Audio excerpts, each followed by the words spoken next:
Breaking news చూస్తున్నాం. సైనికులను రాజకీయ ప్రయోజనాల కోసం వాడుకుంటున్నారని రాష్ట్రపతికి లేఖ రాశారు 156 మంది మాజీ సైనికులు. దేశం కోసం పనిచేసే సైనికులను ఓట్ల కోసం, రాజకీయాల కోసం వాడుకోవడం తమను బాధిస్తోందని లేఖలో పేర్కొన్నారు. యూపీ సీఎం యోగి ఆదిత్యనాథ్ చేసిన మోడీకి సేనా వ్యాఖ్యలతో పాటు బీజేపీ కార్యకర్తలు ఆర్మీ వస్త్రాలు, ఫోటోలతో ప్రచారం చేసుకుంటున్నారని రాష్ట్రపతికి ఫిర్యాదు చేశారు. వింగ్ కమాండర్ అభినందన్ ఫోటోను సైతం ప్రచారంలో వాడుకుంటున్నారన్న మాజీ సైనికులు వీటిని నిరోధించాలని విజ్ఞప్తి చేశారు. రాష్ట్రపతికి పంపిన లేఖను కేంద్ర ఎన్నికల సంఘానికి పంపారు. ఈ అంశానికి సంబంధించి పూర్తి వివరాలు మా ప్రతినిధి గోపి అందిస్తారు. గోపి, దేశం కోసం పనిచేసే సైనికులను ఓట్ల కోసం, రాజకీయ ప్రయోజనాల కోసం రాజకీయ పార్టీల నేతలు వాడుకుంటున్నారని చెప్పి మాజీ సైనిక ఉద్యోగులు రాష్ట్రపతికి లేఖను రాశారు. 156 మంది మాజీ సైనికులు, అందులో ముఖ్యంగా 8 మంది మాజీ ఆర్మీ అలాగే నేవల్ ఫోర్సెస్ సంబంధించిన చీఫ్స్ కూడా ఉన్నారు. రాష్ట్రపతికి పంపించిన 4 పేజీల లేఖలో 156 మంది మాజీ సైనికుల సంతకాలను కూడా వారు పొందుపరుస్తూ రాజకీయ ప్రయోజనాల కోసం, ముఖ్యంగా ప్రస్తుతం ఎన్నికల సమయంలో ఓట్ల కోసం సైనికులను వాడుకుంటున్నారు.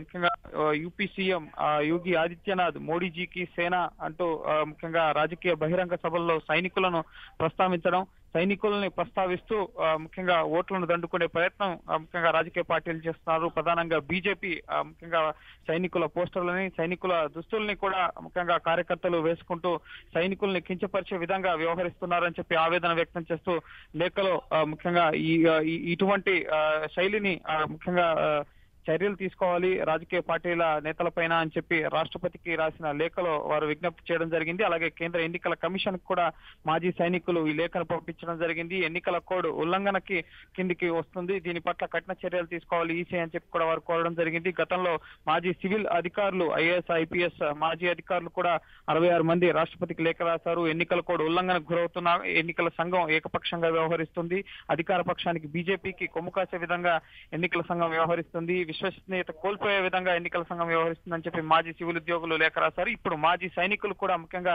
తమని దేశం కోసం, ముఖ్యంగా ఎటువంటి కులమత విభేదాలు లేకుండా దేశం కోసం నిస్వార్థంగా పనిచేసే సైనికులని ఓట్ల కోసం ఈ విధంగా బీజేపీ వాడుకోవడం మంచిది కాదు. ఇది సైనికుల ఆత్మస్థైర్యాన్ని దెబ్బతీసే విధంగా ఉంటుంది. ప్రస్తుతం ఇప్పుడు విధులు నిర్వహిస్తున్న సైనికులు ఎవరు కూడా ముఖ్యంగా ఇటువంటి ముఖ్యంగా స్టేట్మెంట్స్ కానీ అలాగే లేఖలు కానీ రాయడానికి ఉండదు, ముఖ్యంగా సైనిక నిబంధనల ప్రకారం. అందు గురించి మేము వారితో ఎప్పటికప్పుడు సంప్రదిస్తూ ఉంటాం కాబట్టి మాజీ సైనికులుగా వారి మనోగతాన్ని మేము తెలియపరుస్తున్నాం అంటూ మాజీ సైనికులు, ముఖ్యంగా అందులో నేవీ, ఆర్మల్ ఫోర్సెస్ సంబంధించిన చీఫ్స్ కూడా ఉన్నారు.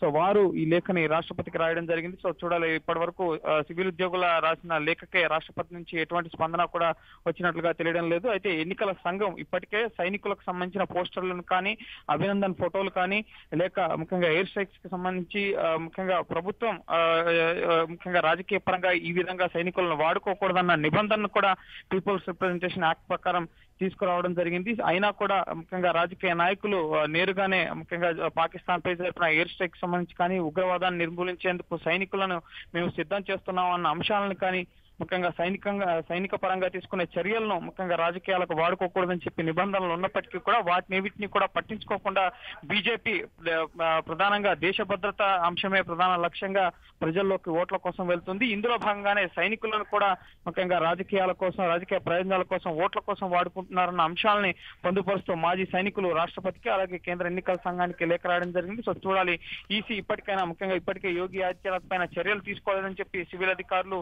ఈ మోడీజీ సేన అన్న అంశం పైన కూడా ముఖ్యంగా ఈసీకి ఫిర్యాదు చేయడం జరిగింది. అయితే ఈసీ దీనికి సంబంధించి యోగి ఆదిత్యనాథ్ కి నోటీసులు కూడా ఇవ్వడం జరిగింది. సో ఎన్నికలు మొదటి విడత అయిపోయినప్పటికీ ఇంకా 6 విడతలు ఉన్నాయి. ఇకపై ముఖ్యంగా ఎవరు కూడా సైనికుల్ని ఈ విధంగా ఓట్ల కోసం, రాజకీయ ప్రయోజనాల కోసం వాడుకోకుండా ఉండే విధంగా ఈసీ చర్యలు తీసుకోవాలని చెప్పి మాజీ సైనికులు కేంద్ర ఎన్నికల సంఘానికి అలాగే రాష్ట్రపతికి ఫిర్యాదు చేశారు. Right Gopi, thank you.